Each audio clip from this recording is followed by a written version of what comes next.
Ready. Welcome to episode 25 of the Go Get 'em Agility podcast. My name is Margaret Hughes, and I'm your host, along with my daughter, Emma Hughes. Hello, in person once again. Yes, this is our last podcast in person for a little bit, anyway. You're heading back to England. I have a question for you. No, I don't have a question for you. I want to tell you something. Okay. So I was thinking about how you got to England and how you chose a college that was in England. And not that you didn't look at other colleges here in the States, you did. But you chose to go to England. And I was thinking to myself, how did me and your dad help you make that decision to go to England? And there are four things that my dad, your granddad, instilled in me when I was a kid. And this comes right out of teaching me how to snow ski. My dad taught us the entire time. He never sent us to a ski instructor. There are four things that my dad told me you needed in order to learn how to ski. And they are as follows. You need patience. I think he was talking a little bit more about him Instead of you. than he was about me. You need patience, though, when you're learning something. Yes. Especially in agility. It's true. And at the time, I thought he was referring to me, so it really didn't matter if he meant that for him or not. So patience was the first thing. Then you needed confidence. And that I was like, oh, okay, how do I get confidence, right? That was a little tough for me to swallow, the confidence. Then he said you needed no fear. And my adult brain says, well, some fear is good, so you don't ski off a cliff. Right.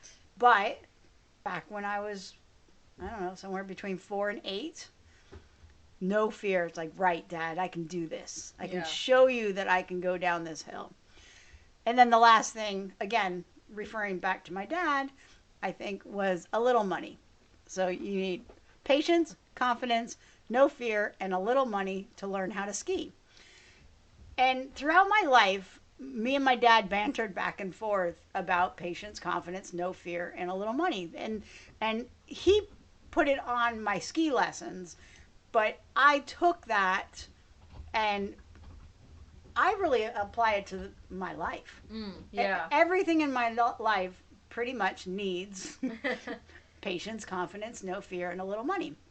And so I was thinking about how we sent you to England and how you were able to, head across the pond and be okay with being at the university. Right. Now, I know that there was some fear involved, right? Oh, absolutely. For sure. Yeah. And there was, patience and letting that fear subside.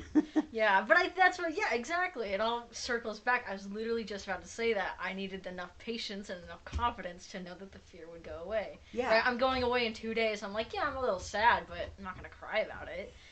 Not like I did. I'll be crying at the airport. Oh, it's okay. I'll start crying too. I'm saying that right now for all of our Go Get 'em listeners. Right, guys? So I was thinking, what is it that allowed you to go across the seas or across the pond to England for college? And I really put it down to you had enough confidence to override the amount of fear that you probably had as well. Yeah. And I think that confidence, I want to hone in on the word confidence because I think that it really applies huge to learning agility. Oh, absolutely. And it's not the confidence of the handler. No, you guys need to teach your dogs this. I want you to teach your dogs confidence. So I came up with there's the 4 D's in agility: distance, duration, and distraction. Whenever we're training. Distance? Oh, sorry. Did I say 4? Oh, I was waiting for another one. No, that's okay. I meant 3. Okay. 3 D's.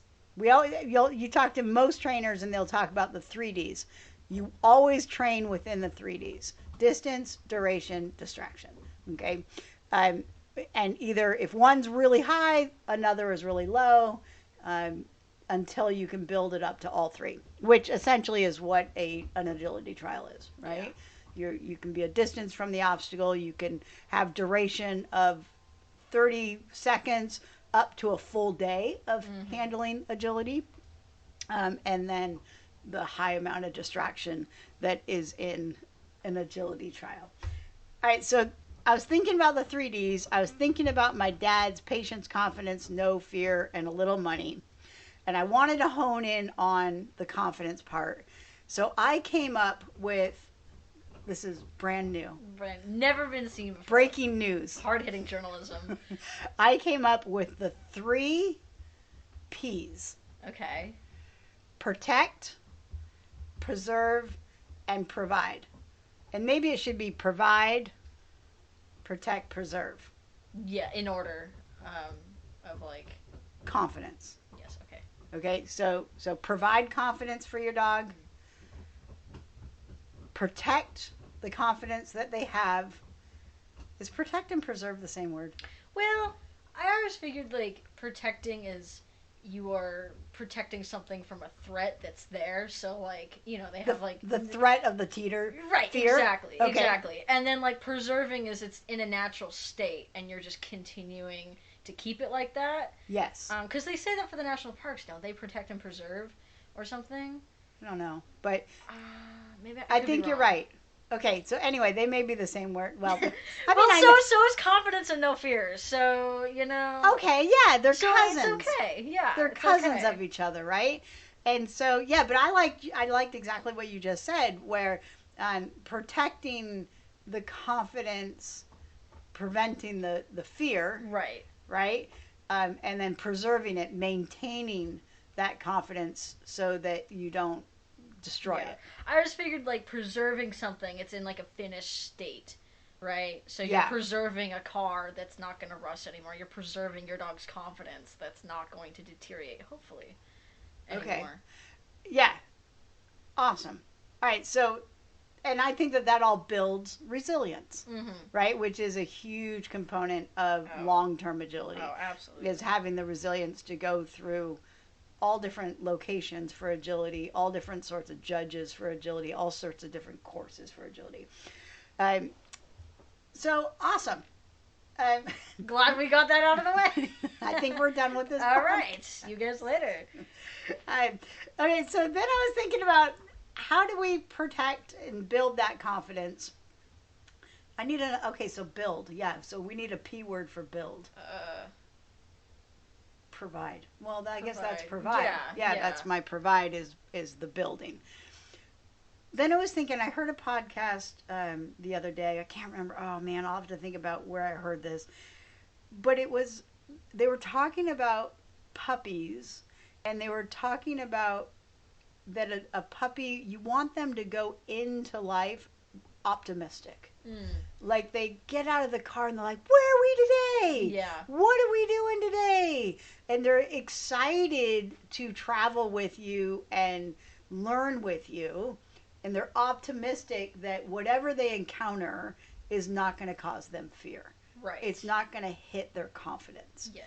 And so I was thinking about agility and how this equates to agility and building up a dog's ability to build their confidence and build on top of the confidence they already have. Right. Without crushing it. Right. And it depends on the dog as well. Like it really depends on the dog. I would say, like when I first met Eli, he was a little worried around me, right? Because I'm now living in a house where he has never ever met me before, and we're now living together, right? So he was a little like, okay, you're an interesting person. And then on my very first time I ever trained him, we have these older jump stanchions that have little tiny gaps in the middle. And he went through it, and he couldn't get out of it. He didn't go around the jump stanchion. He went through it. And, of course, he blamed me for that, right, which was better than him blaming the jump. I'd rather him blame me. But he didn't work with me then, right, for a good week. He was like, no, I don't really like you. You caused me to get my head stuck in a jump. That wasn't very cool. Okay, Margaret was not terribly upset. I knew. I felt bad. I started crying. I knew that I would be able to repair him. But yes, he immediately said, "Done with you." Yeah, and so that is what happens when you don't preserve, protect. What are your three P's? You have it written down over here. Protect, preserve, and provide. And I did it on a dog that I didn't know anything about, and it depends on the dog, because Yeah. he was like, whoa, I'm not talking to you anymore. He loves me now. I'd like the record to show. We kiss each other every day now, and we go and do agility. It's so much fun. Well, and so that really does hone into what we're talking about, is that you did not have enough provided confidence, aka you didn't have enough history with him. Right. Yes. Positive history. Yes. To overcome any damage that caused by him getting right. And so it took us a good week to build that back, where he's like, yeah, I'll work with you now. Yeah. And he's fine now. And you couldn't work around the jump stanchion. No, we had to do like tunnels and stuff. Yeah. And just different. So I said we started doing leg weaves. That's right. We started doing stuff where it was just you and not necessarily agility equipment. Yeah. But building up towards agility. And yeah, yesterday I came home and found my daughter training my dog. Oh, it was so much fun. We have a good time, Eli and I. So all those complaints about me training Dottie are out the window. Wait a minute, that's been 2 years in the making with Dot. I loved watching you running him, and I love that he didn't come flying over to me immediately and stop working with you. Right. So yeah, you provided him over the last 5 weeks you've been home. So you provided him with enough confidence that you could then throw him harder and harder stuff. Right? So how do we protect, or how do we preserve? No. How do we provide, protect, and preserve? I guess it should go in that order. This is a rough draft of my 3P idea. Right. So it's provide, protect, preserve. Right? So how do you, once you've provided the confidence, so now you built that confidence back up with Eli, how do you protect it and how do you preserve it? And in my opinion, if you find that your dog is struggling in an area, couple of things. One, don't be so quick to judge and blame the dog. Yeah, that's a huge, huge, huge point. It's so easy to judge and blame the dog. Don't judge and blame the judge. Yeah. Don't judge and blame necessarily your instructor, although that may be yeah, they may not be helping you as much as you need to, but sometimes it takes instructors seeing a problem a few times before a solution comes, right? You can't just expect your instructor to be like, oh yeah, do it this way, and especially when it's emotionally based, that definitely takes on a deeper problem than just a skill set, right? Like learning convergence is one thing, like teaching a dog to jump towards you like in a serpentine, that's a skill. But if you have emotions around a dog that's been stepped on 5 times a day, they're not going to want to come into their handler, right? Or if you have a physical problem, if your dog has a physical problem that's not showing itself aggressively, then they may not want to jump. Yeah, and it could be something as simple as, I know it's springtime, so they have all these sticky leaf pods all over the ground. If you get one of those on your dog's foot, you know, they are probably not going to limp from that, but they don't want to jump with it on their foot. Could be something as simple as that. Yeah, or it just pulls, a few amount of hairs together, and every time they stretch out, it's grabbing at their under armpit hairs or their stomach hairs, and it's just making it just that much more uncomfortable. Yeah. But they're not showing you, I don't know what the right word is. Discomfort? Well, no. Like they're not outwardly showing you that, they're not pinpointing it for you. This is the problem. Right. They're just showing it in different ways. They're displacing their behavior rather than stopping, curling their their mouth around and trying to chew it off themselves. Right. And I know we say this about a lot of things on this podcast, but it is true. It depends on your dog.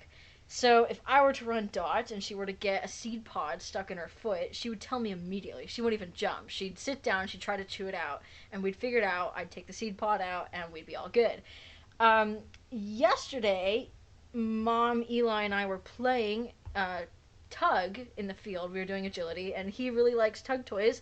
And we looked down, and he's got blood all down his face, and he got a little bit onto my pants, and he lost a tooth. And he didn't care. He tried to get the tug toy again. He literally lost a tooth, and the kid just kept playing. So it depends on your dog, because if Dottie lost a tooth, I know that she'd tell me. And maybe he will tell me about the seed pods. Maybe. Right? Yeah, it depends. Because it really is dependent on the body part and the dog and that sort of thing. But yeah, so far, so we have these sticky seed pods. I think they're from they're from some tree around here. And they come down every spring, and they literally become glue pads. Yeah. And they glue the hair together. It's bad. And yeah, he hasn't showed me at all that he cares about those so far. No.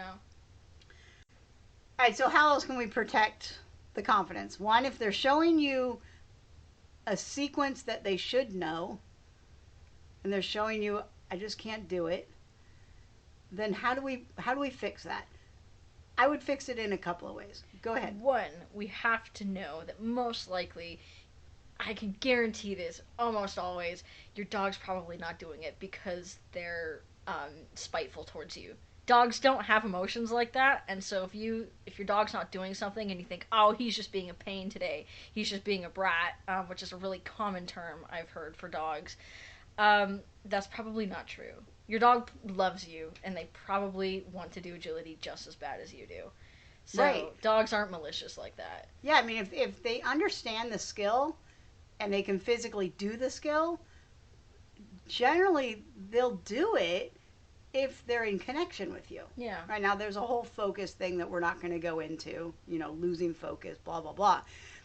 That's different. But if you've got your dog running with you and they blow through the weave pulls, they don't go up the A-frame contact, they miss a jump that they probably, that they they can take, what's going on that we can do? So it doesn't matter that they're doing it. If you want to help them, you have to break it down further. You need to break it out of the course and do that small sequence and reward it. And at the exact same time, go back to bigger cueing. You have your 6 big cues in agility: motion, location, shoulders, eye contact, hand signals, and verbal cues. When they're struggling with a section of the course and you know it, make those signals bigger. More eye contact, closer to the obstacle you're going to, a stronger line of motion that puts them in line with the obstacles, and verbals. Kick in your verbals a little bit stronger, a little bit sooner to help them be correct. And then when they are correct, stop and reward them. Oh, absolutely. If they need that, right? Like some dogs, going on is more rewardable. Yeah. For a lot of border collies, that is very much the case. But for most dogs, they need something. So pull out the toy, pull out a reward, throw a reward. Dogs love to chase rewards, and let them know that that difficult sequence that they just struggled with for 3 or 4 rounds was correct. That will help to preserving or build provide more confidence for that section of the course.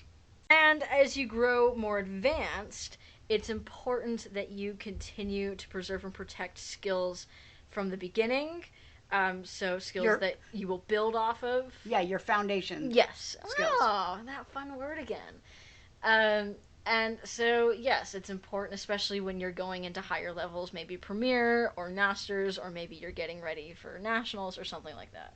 And there's a phenomenon that happens in dog training when you are adding in a new skill.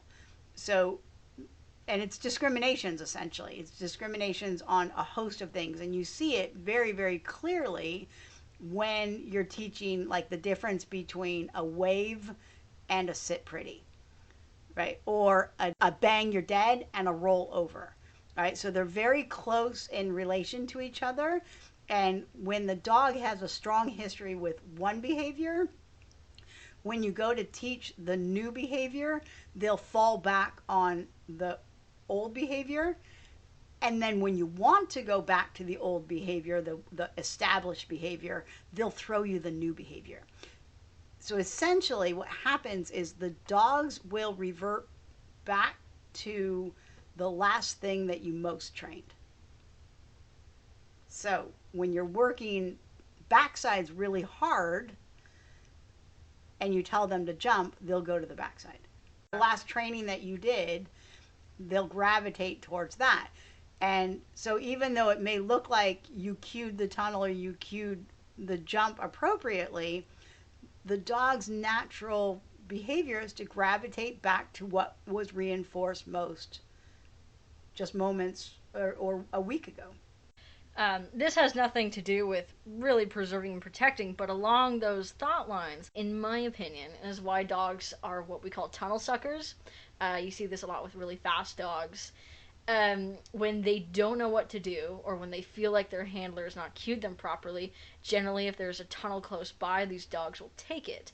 And that is not only because the tunnel is typically the most self-rewarding obstacle ever, right? It's a lot more fun than, like, say, the weave pulls, right? But it also is the first thing that we teach, generally, when we are training our puppies. It is the only obstacle, really, that can be set up as they will see in competition when they're 8 weeks old, right? A 6-foot long tunnel with tunnel bags. Yeah, straight 6-foot tunnel, even a 2-foot tunnel. Yeah. Yeah, and even breeders will bring in these kid tunnels in, when the puppies are 5 and 6 weeks old. So yeah, the tunnel has a strong, strong, strong history, and so yeah, what does that have to do with patience and You confidence? said come out in the wash. They'll offer an old behavior. A tunnel's an old behavior. Oh yeah, and in fact, I would venture to say that they'll gravitate towards that well-known behavior if their confidence on another obstacle is not strong. Right. Right? And Yeah. so they'll gravitate towards what does comfort them, what does make them feel good, for sure. Yeah. Point of this podcast is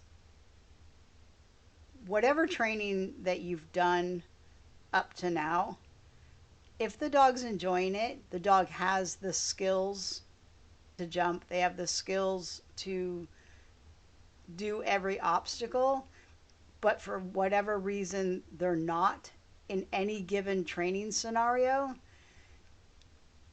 I think it's important for us to preserve the confidence regardless of how we feel as a handler, regardless of why we think that they're not doing it. And rather than judging the dog and thinking that they're not doing it for reason A, B, and C, is change the narrative, protect what you do have, and rebuild what you did have.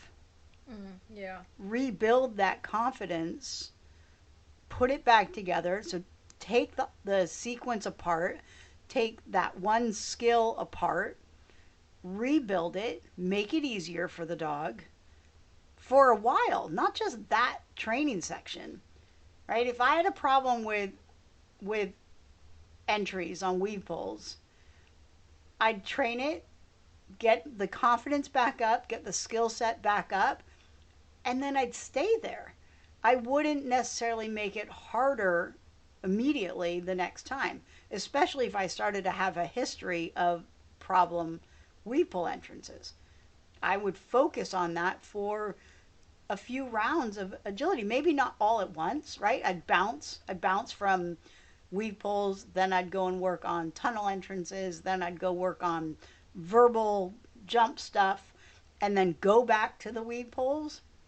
So I wouldn't hammer it.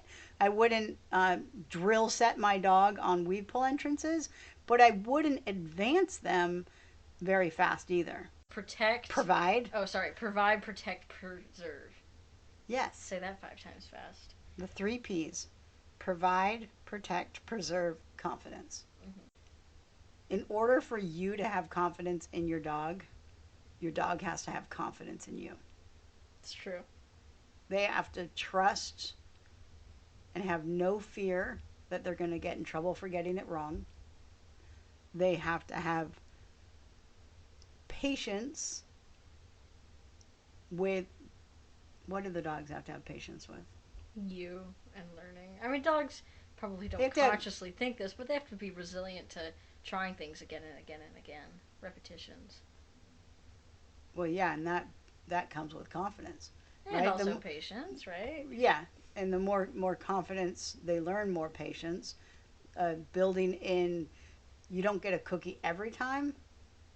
Right. Here's my last thing about confidence. If your dog's lacking confidence on the practice field, I can guarantee you they're going to lack the confidence in the trial field. Right? Yes. All right, so in honor of my father, 4 things you need for life: patience, confidence, no fear, and a little money. Nice. And I say on the agility field, we take that confidence and we build it, provide it, protect it, and preserve it. Yeah? Okay, are we done? Excellent. I think so. All right, thanks, Emma. Thanks, Mother. Happy flying back to England. Oh, goodness. Patience, confidence, no fear, and a little money. There you go. There it is. All right. I'll be thinking about. Happy training. Woof woof. Woof, woof.